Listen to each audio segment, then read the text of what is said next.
Sacred Fire Ho-Oh is coming soon to Pokemon Go, and while Sacred Fire's stats aren't that impressive for raid content, Sacred Fire did recently get buffed in the Game Master for PvP, meaning that Sacred Fire is actually a viable move for Ho-Oh in Master League PvP now. So in this video, I'm going to be talking about Ho-Oh and Shadow Ho-Oh for Master League PvP and what benefits Sacred Fire brings to the Ho-Ohs in their performance. I'll also be talking about the minimum stats that you'll want to keep your eyes out for Ho-Ohs and Shadow Ho-Ohs should you want to build them for Master League PvP, because there are breakpoints out there. If you don't have the hundo, what's passable as a hundo? By the way, if you want to check out all this information in a text-based format, we have an article up on GamePress by Jabaku of the GamePress team there. Jabaku is basically like the Master League master, so I'm not the Master League master, so obviously got to get some help here to let you know just how good Ho-Oh is with Sacred Fire Master League PvP. But yeah, if you want to check out that article, get some more details on the situation,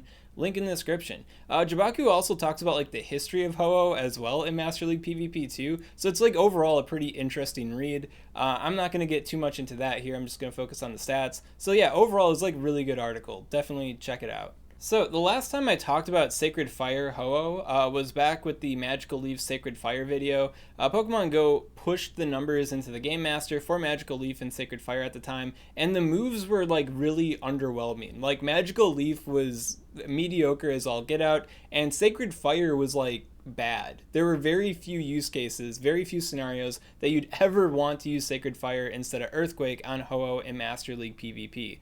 Well, following that, they did update the stats. Magical Leaf is now very okay. It's not going to be a game changer for Celebi at all, but if any other Pokemon get Magical Leaf in the future, they'll at least appreciate the attack, where before it was just like kind of unacceptable, right?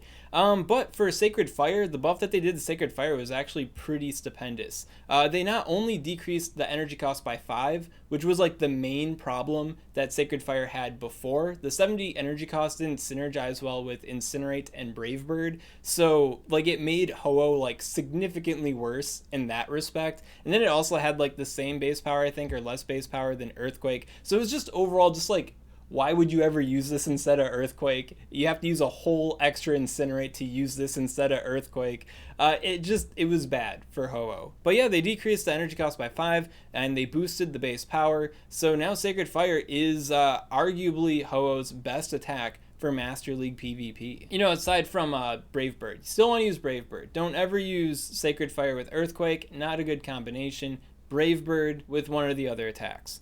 And I think that's also worth mentioning too, that Sacred Fire isn't so much like overwhelmingly more powerful than Earthquake, that there aren't any use cases for Earthquake. As I'll detail later on in this video, there are still a lot of reasons to use Earthquake on Ho-Oh or Shadow Ho-Oh even. And so if you already Elite TM'd Earthquake onto your Ho-Oh, it's not like ruined, it's not completely replaced, and you could catch a lot of people off guard with Earthquake too, as the meta begins to get used to Sacred Fire on Ho-Oh. So at a base, Sacred Fire kind of solves Ho-Oh's issues it had with opposing flying type Pokemon. For example, Togekiss, a fairy type Pokemon using Charm, you'd think that Ho-Oh would have a super easy time in this matchup, but you can't hit it with Earthquake. So if Togekiss has shields up, you either have to bait shields with an Earthquake, which is kind of ridiculous, or you have to completely shred your defenses using Brave Bird, hoping you land a Brave Bird, which can allow Togekiss to flip this matchup as well. So overall, while you think, you know, this is a fairy type Pokemon counter, in the context of Togekiss, Earthquake really wasn't cutting it. So Sacred Fire definitely gives it a nice tool to manage Togekiss better. On top of that, when it's up against Lugia, once again, you want to land charge moves on it. If Lugia has shields up, then, you know, you have to throw Brave Birds, hopefully you land the Brave Birds, or throw Earthquake, hopefully you get a shield with Earthquake.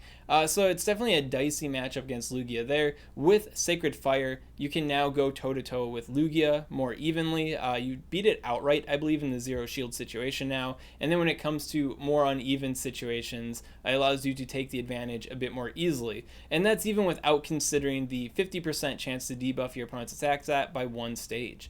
And then you also have Yveltal, which is same situation as before, that you kind of had with Togekiss, where it's like, yeah, if you land Earthquake, you're a loser, and if you throw Brave Bird and they shield it, you're also a loser.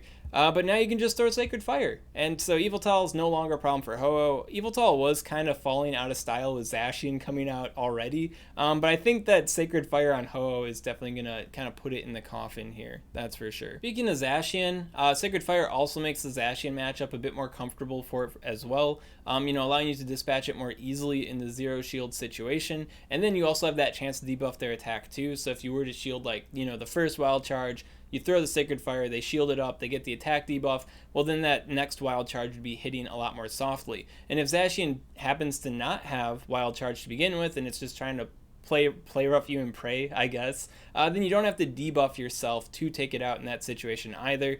You can maintain your full defense stat and maybe get some extra farm action in before bringing down the Zacian.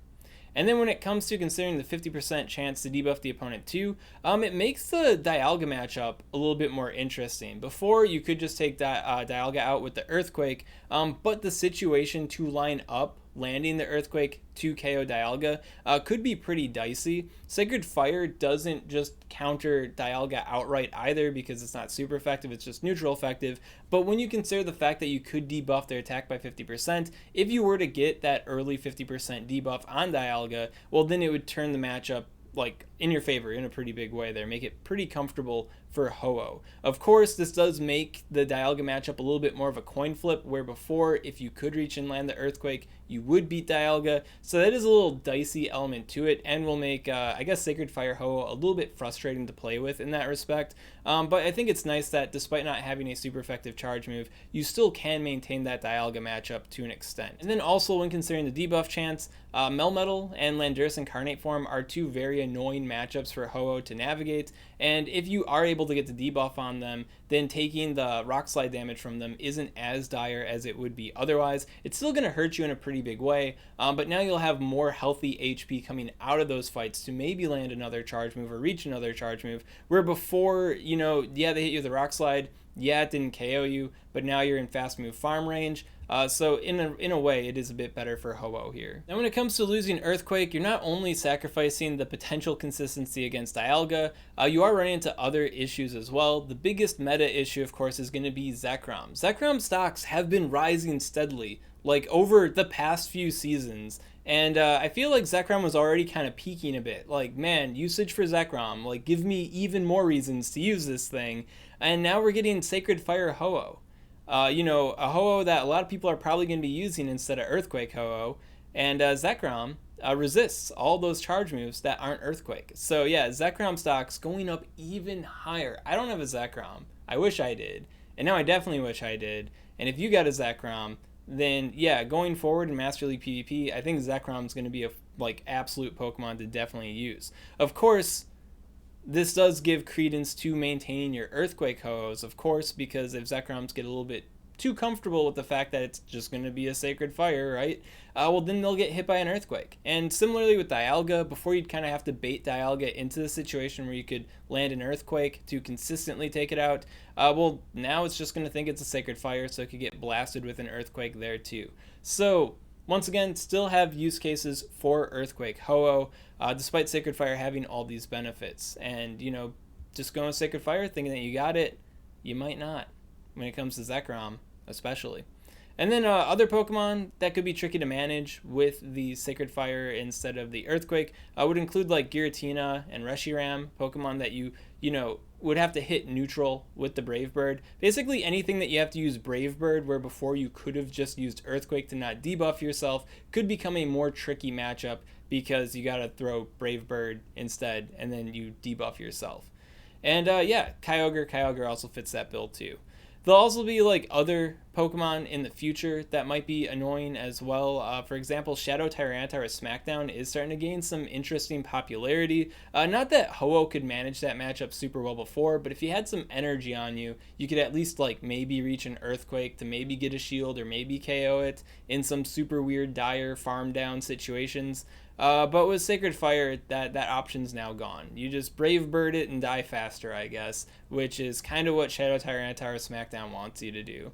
In the article, Jabaku also mentions that Regirock possibly rising in popularity, especially with getting Earthquake. I didn't do an Earthquake Regirock video yet.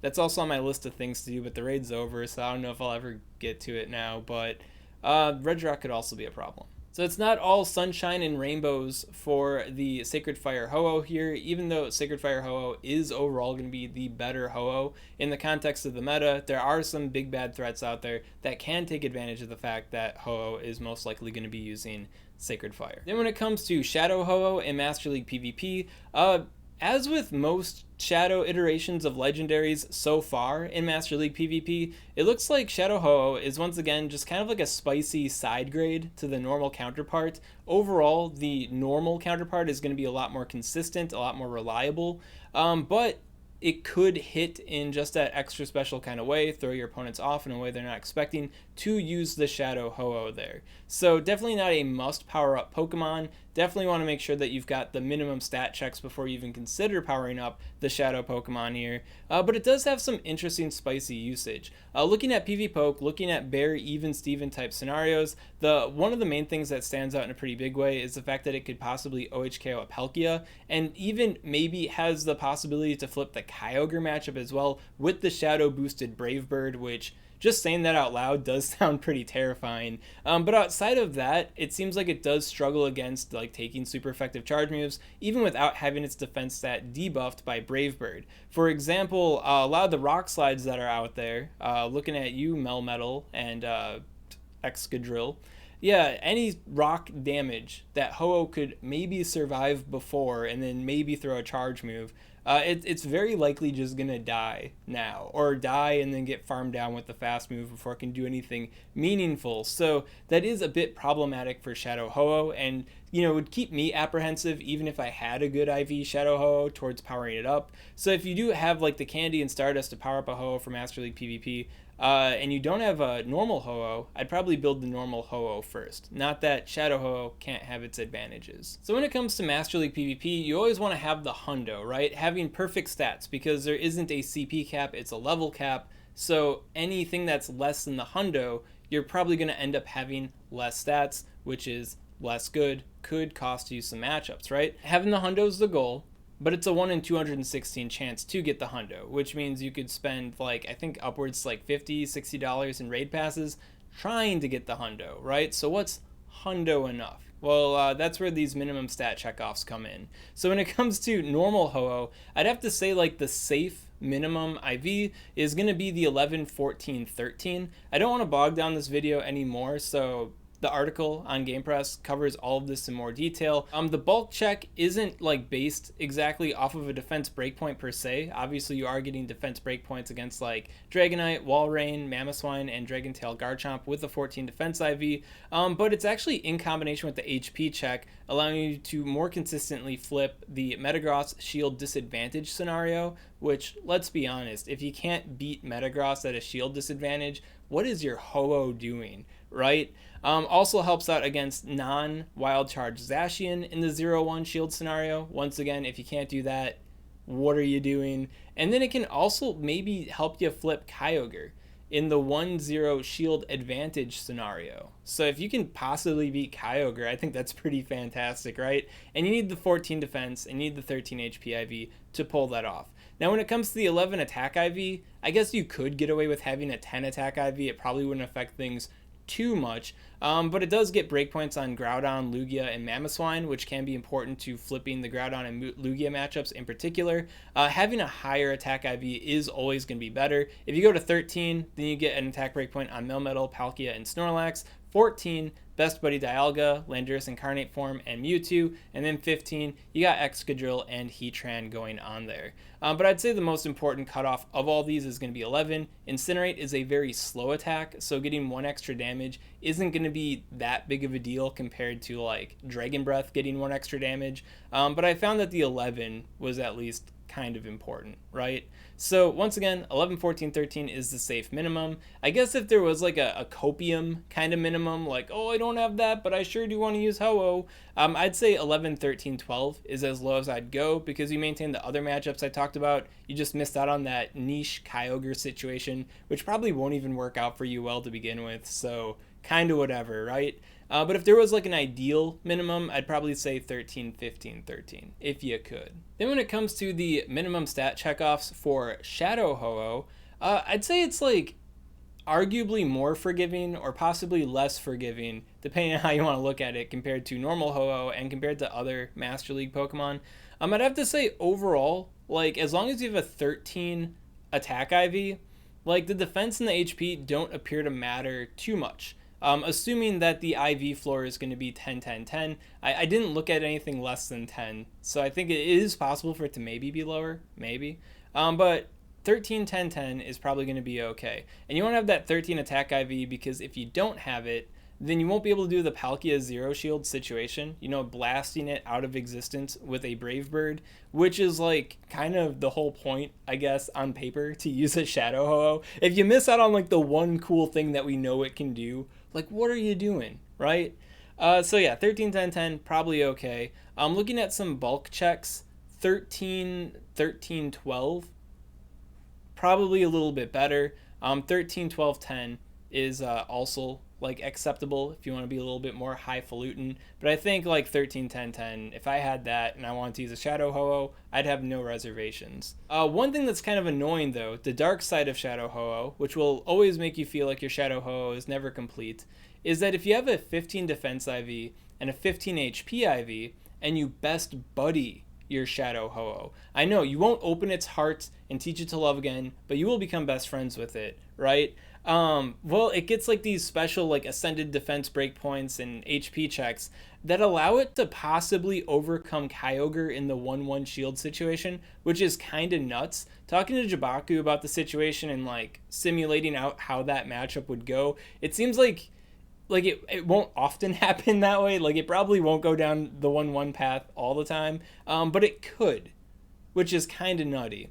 And then it also allows you to better manage Excadrill, and you can now take out Excadrill at a shield disadvantage, where before, you know, you've got the lower defense stat, that Rock Slide's going to rip right through you. Now you have an improved matchup there. And then you can also beat Zarude at a shield disadvantage as well, which, you know, these matchups aren't the most impressive thing on the block, especially when you consider that the Kyogre is pretty dicey. But if you do happen to have a 15 defense, 15 HP Shadow Ho-Oh, then I guess you can feel very good about yourself. Like, good old pat on the back, maybe best buddy it to be extra spicy. Of course, you'd want to have at least a 12 attack IV in this case, so you can maintain that effective 13 attack IV Palkia matchup. It's 2 more levels, 2 more power-ups, but it doesn't translate that way. So you need 12, not 11, to best buddy into effective 13.